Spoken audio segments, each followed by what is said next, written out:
AP CM Chandrababu శిష్యుడు MLA Dhulipalla అరాచకాలకు పాల్పడుతున్నారని వైసీపీ మాజీ మంత్రి పేర్ని నాని విమర్శించారు. రైతులను కూటమి నేతలు కాల్చుకుని తింటున్నారని పేర్ని నాని మండిపడ్డారు. 1650 రూపాయలకు ఎమ్మెల్యే ధూళిపాళ్ల మొక్కజొన్న కొనుగోలు చేయటమేంటని ప్రశ్నించారు. గిట్టిబాటు ధర కోసం వైసీపీ నేత మురళి ఆధ్వర్యంలో ధర్నా కార్యక్రమం జరిగితే ఇప్పుడు కేసులు పెట్టి వేధిస్తున్నారని ఆగ్రహం వ్యక్తం చేశారు. మొక్కజొన్న సాగు చేసిన రైతులకు మద్దతు ధర కల్పించడంలో కూటమి ప్రభుత్వం పూర్తిగా విఫలమైందని పేర్ని నాని మండిపడ్డారు. జారిపోయే పరిస్థితి ఉంది కాపులు కాబట్టి మనం మురళిని ఏదో రకంగా దుర్మార్గుడికైనా దుష్టుడి కింద చిత్రీకరించాలి, తప్పుడు పనులు చేస్తున్నట్టు చిత్రీకరించాలి, దొంగ కేసులు కట్టాలి అని చెప్పని తప్పుడు ఆలోచన. కాకపోతే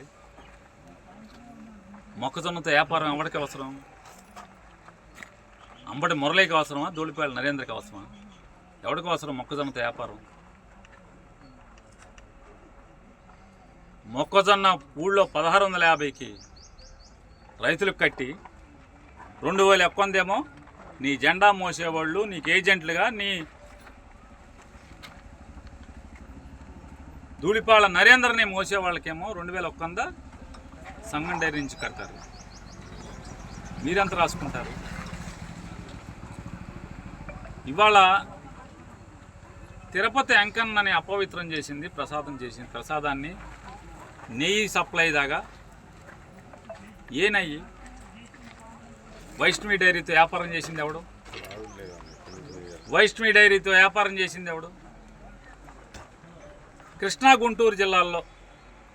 సో మనకి మెల్లగా జారిపోయే పరిస్థితి ఉంది కాపులు కాబట్టి మనం మురళిని ఏదో రకంగా దుర్మార్గుడికైనా దుష్టుడి కింద చిత్రీకరించాలి.